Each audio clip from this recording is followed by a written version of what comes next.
अनुहारमा सदा मुस्कान राख्नुहोस्। चिन्ता, रिस, पोलाइ, असन्तोष, बेइमानी, ईर्ष्या आदि भावनाले शरीरमा नराम्रो प्रभाव पार्छ र तपाईँको शरीरलाई कुरूप तथा अस्वस्थ बनाउँछ। जब तपाईँले यो हार्दिक इच्छा हुन्छ, यही तपाईँ दीर्घकालसम्म जिउन चाहनुहुन्छ र हाँसी हाँसी जिउन चाहनुहुन्छ, तब किन हाँस्नुहुन्न? किन तपाईँको अनुहारमा हाँसो आउँदैन? किन तपाईँ हरेक पटक उदास, सुस्त, बेचैन, चिन्तित र संशयको स्थितिमा हुन्छन्? चिन्ता तपाईँ छोड्न सक्नुहुन्छ। संशयात्मक प्रवृत्ति पनि बदल्न जान्नुहुन्छ। तपाईँ आत्मविश्वासी पनि हुनुहुन्छ। तपाईँको पोल्टामा सफलता पनि आउँछ। तर पनि तपाईँ पत्थरको मूर्ति झै चुपचाप बस्नुहुन्छ? किन तपाईँको अनुहारमा आठै प्रहर हाँसो रहँदैन? कुनै सैनिक वृद्ध विधवा पत्नी एकपटक कुनै फोटोग्राफरकोमा फोटो खिचाउन गइन्। ती फोटोग्राफरले लेन्समा हेरेर भने, अलिकति हाँस्नुहोस्। ती स्त्रीले धेरै कोसिस गरिन् तर उनी हाँस्न सकेनन्। उनी उदास भएर बस्ने विधवी स्त्री थिइन्। उनलाई पतिको मृत्युको दुःख थियो र चिन्ताले घेरिरहेर बस्थिन्। फोटोग्राफरले भने, तपाईँ प्रसन्न भएर मुस्कुराउनुहोस्। स्त्रीले भने, हेर्नुहोस्, तपाईँलाई केही थाहा छैन। म एउटी विधवी र वृद्ध स्त्री हुँ। कसरी मुस्कुराउन सक्छु? बहिरको कुनै प्रभावले मात्र हाँस्न सकिन्छ। होइन, आनन्द या मुस्कुराहट त भित्रदेखि आउँछ। फोटोग्राफरले भने, एकपटक कोसिस गर्नुहोस् प्लिज। एकपटक अरू कोसिस गर्नुहोस्। फोटोग्राफरले बानीमा मिठास ल्याएर भनेको थियो, जसले जादुको जस्तो प्रभाव पार्यो र उनी मुस्कुराइन्। धेरै राम्रो फोटोग्राफरले खुसी हुँदै करायो भने, तपाईँ आफ्नो उमेरभन्दा 20 वर्ष कम देखिरहनु भएको छ। लोग्ने मरेपछि आज पहिलो पटक यी स्त्रीले आफ्नो प्रशंसा सुनेकी थिइन्। यति मधुर शब्द सुनेकी थिइन्। उनको हृदयमा फोटोग्राफरको मधुर शब्दको गहिरो छाप पर्यो। घर गएर पनि उनी सिसामा आफ्नो अनुहार हेरेर मुस्कुराइरहिन्। जब फोटो उनले हेरिन् तब चकित भइन्। उनको फोटो उनको उमेरभन्दा 20 वर्ष कम थियो। उनको अनुहार हाँसेको थियो। उनी धेरै खुसी भइन्। आफूसँग भन्न थालिन्, यदि म एकपटक हाँसिलो मुहार बनाउन सक्छु भने सधैँ बनाउन किन सक्दिनँ? साँच्चै उनी प्रसन्न हुन थालिन्। उनको अनुहार हाँस्न थाल्यो। उनको अनुहारबाट वृद्धावस्थाको चिन्ह मेटिन थाल्यो र उनी पुनः यौवनतिर फर्कन थालिन्। हाँसिलो व्यक्तित्व। ती वृद्धा झै धेरै मानिसलाई चिन्ता या दुःखले समयभन्दा पहिला नै बुढो बनाइदिन्छ। तर यदि ती मानिस मुस्कुराउन थाले, हाँस्न थाले भने पुनः यौवन फर्केर आउन सक्छ। यौवन फर्केर आउन सकिन्छ। अनुहारमा मुस्कुराहट ल्याउनुहोस्। हाँसिलो अनुहार बनाउनुहोस्। हाम्रो हृदयको हर भावनाले या त शरीरलाई स्वस्थ, सुन्दर बनाउँछ या बिरामी र कुरूप बनाउँछ।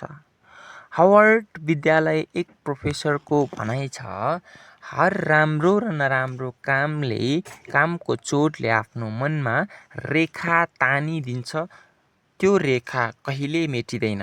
त्यसैले तपाईको आफूलाई सुन्दर बनाउने बाहिरी तरिका उचित छैन, जति अन्तःकरणलाई सुन्दर बनाउनु। संसार जस्तो छ त्यस्तै स्वीकार गरेर हाँसी हाँसी जिउनु नै वास्तविक जिन्दगी हो। भारी बोझ नलाद्नुहोस्। व्यर्थको आशा। त्यति नै आशा गर्नुहोस् जति कोसिस गर्न सक्ने सामर्थ्य मानिसमा हुन्छ। आफ्नो शारीरिक क्षमता, मानसिक शक्तिले पूर्ण प्रयास गर्नुहोस्। आशावान पनि रहनुहोस्। तर यस्तो आशा नगर्नुहोस् जुन केवल सपना होस्। सपनाको पुलाउ पकाउनुहुन्छ भने त्यो सपना इच्छा पुरा हुने इच्छा शक्ति, लगन र परिश्रम पनि होस्। संसार आजभन्दा धेरै सुन्दर भएको भए यदि हाम्रा शिक्षक प्रसन्न रहनुको कर्तव्य पालना गर्छन् भने, यदि वृद्धको अनुहार हाँसिरहन्छ, मुस्कुराइरहन्छ भने सन्तान पनि प्रसन्न हुन्छन्। सन्तानलाई पनि मुस्कुराहट बाँड्नुहोस्। तपाईँ स्वयं सहनशील बन्नुहोस् र बच्चालाई सहनशील बनाउनुहोस्। सहनशील मानिस हर परिस्थितिमा हाँसिरहन्छ।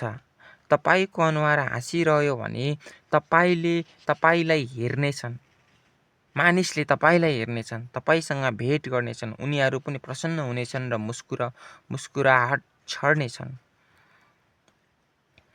तपाईँ जताबाट जानुहुनेछ त्यतै मुस्कानको मेला लाग्नेछ। सम्भव छ भने तपाईँ आफ्नो मुस्कुराउने, हाँस्ने, हाँसिलो अनुहार भएका मित्रसँग मिलेर कुनै पनि हास्य क्लब या निश्चित सभा बनाउन सकिन्छ, जसमा सबै सदस्य हाँस्ने खालका, चिन्ता नगर्ने खालका, हाँसिलो अनुहार भएका। यदि तपाईँ चिन्तित हुनुहुन्छ, तपाईँको अनुहार हाँसेको छैन र तपाईँ अस्वस्थ हुनुहुन्छ, तपाईँको अनुहार हाँसिलो छ भने अस्वस्थ भएर पनि तपाईँ स्वस्थ हुन सक्नुहुन्छ। चिडचिडे स्वभाव। जो मानिस चिडचिडे स्वभाव भएका हुन्छन् तिनीहरूको अनुहारमा कहिले हाँसो देखिँदैन। कुनै बेला उनीहरू हाँसे पनि यस्तो लाग्छ जस्तो उनीहरू खोक्रो हाँसो हाँसिरहेको हुन्, जस्तो आफैलाई धोका दिइरहेको हुन्। यस्तो स्वभाव नबनाउनुहोस्। हाँसिलो स्वभाव नै स्पष्ट स्वभाव हो। आशावादी मानिस हाँसिलो हुन्छ र जो हाँसिलो छ त्यो आशावादी हुन सक्छ। आफ्नो घरमा पनि अल्छिन चित्र या मूर्ति नराख्नुहोस्। दुर्भाग्यमा हाँस्नुहोस्। आँसु बगाउनुहुन्छ भने अरू आँसु उत्पन्न गर्नुहोस्। त्यसैले वीरतापूर्वक दुःखद घटनामा मुस्कुराएर यसको उपेक्षा गर्नुहोस्। फेरि यो समय तपाईँसँग हार्नेछ र तपाईँले जित्नुहुनेछ। हाँसो, मुस्कान या प्रसन्नता यद्यपि भित्रबाट आउँछ, तर हाँसिलो अनुहारबाट प्रेरणा त मिल्छ नै। अँध्यारो अनुहार जहाँ हुन्छ त्यहाँको वातावरण पनि राम्रो हुँदैन। त्यसैले जब आन्तरिक प्रसन्नता हुन्छ, जब हृदयबाट आनन्द प्रकट हुन्छ, तब यसलाई हर परिस्थितिमा कायम राख्नुपर्छ। जतिसुकै विकट परिस्थिति होस्, अनुहारको मधुर मुस्कान कहिल्यै लुप्त हुन नपाओस्। हाँसी बाँच्ने मानिस एउटा रहस्य यो पनि हो। यो रहस्य तपाईँ पनि बुझ्नुहोस्। यदि प्रसन्नता रहने बानी छैन भने जीवनको एउटा ठुलो दोषपूर्ण बानी हो। यो बानी जबसम्म